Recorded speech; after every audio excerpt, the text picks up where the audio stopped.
Very pleased that we were able to be joined by former Prime Minister of Israel, Ehud Olmert. Prime Minister Olmert, I'll start with a question that you've probably asked a lot, which is, what would you have done differently after October 7th?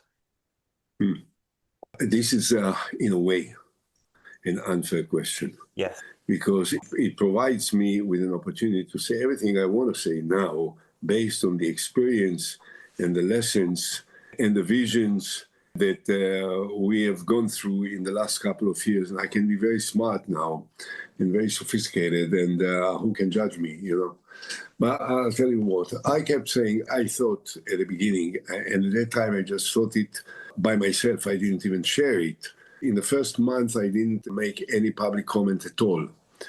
But I think in retrospect, based on what I felt at the time, I may have said, which I don't think would be very easy politically, but that the smartest, the most responsible way to handle it at the beginning was to try and see if there was a tangible chance of making a deal at the beginning, bringing back all the hostages for an Israeli commitment not to respond at that time.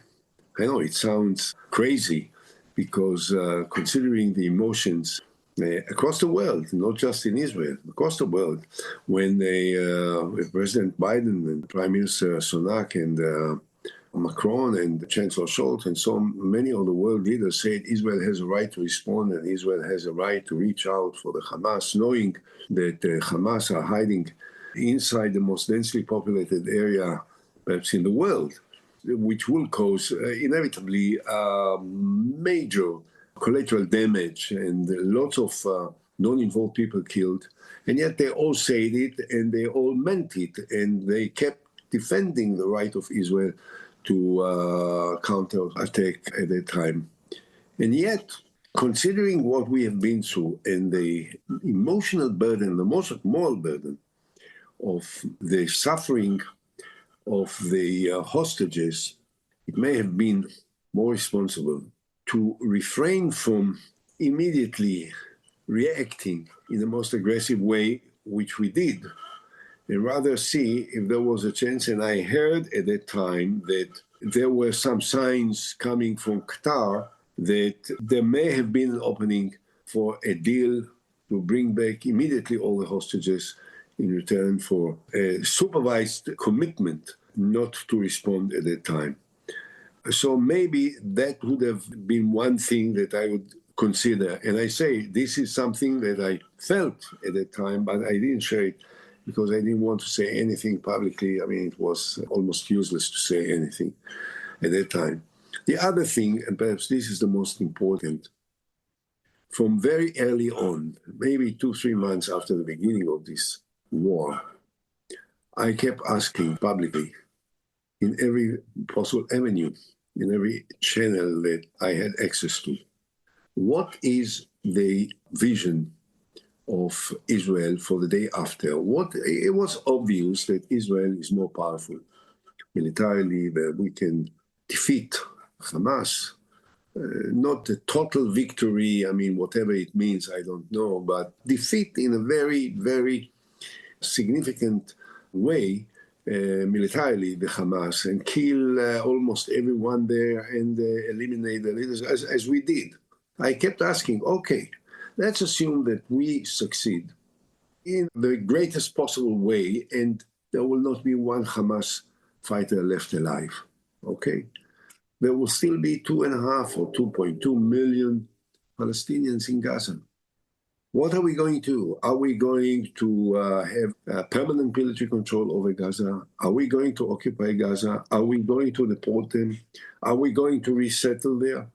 Or are we going to have a different vision altogether, offer a political horizon that can offer a chance to somehow pull out from these endless hostilities between us and them towards something that may offer hope for peace, for reconciliation, for cooperation, for compromise.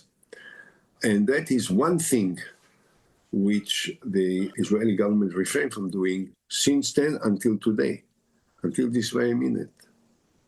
So If there had been a deal, Israel had gotten the hostages back, and again, it's as you say, it's hard to imagine politically it would have been possible, and agreed not to attack. What then? If that deal had been possible to have been made with Hamas still there, then in Gaza, what then? What would you have done then? Well, first of all, saying this, the experience that we had with Hamas, and I guess that would have probably been valid at that time as well. Hamas would have been swept by a very euphoric, exaggerated feeling of total victory, one can say, which would have led them into more provocations and more hostilities. Or again, assuming that they would have at that time not been affected dramatically by any counteroffensive of Israel. So they would have been left with all the rockets, with all their launchers, with all the leaders, with all the commanders, with all the fighters, and so on and so forth.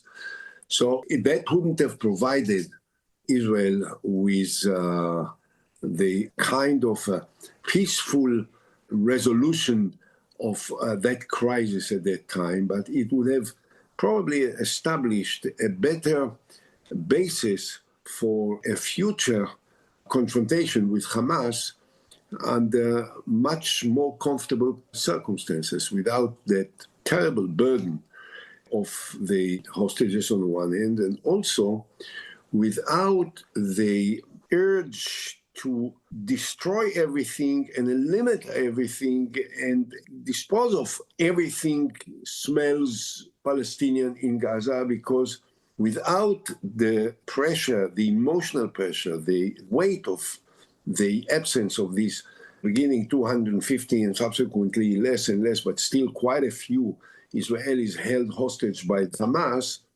we may have been more prepared to consider in a better environment also a political process that has no alternative at the end of the day anyway.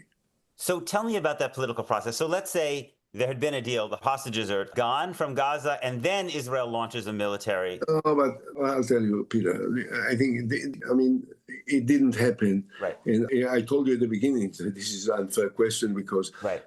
I can now fantasize about many things. Doesn't matter. Right. We have now. Right. Now there is a good, genuine chance that there will be a deal. That's what I hear today, that the Prime Minister was very flexible in his original demands about the continued Israeli military presence in the Morag axis in Gaza, and therefore probably there may be a good chance for an agreement which will provide us an opportunity to get back the hostages and so on.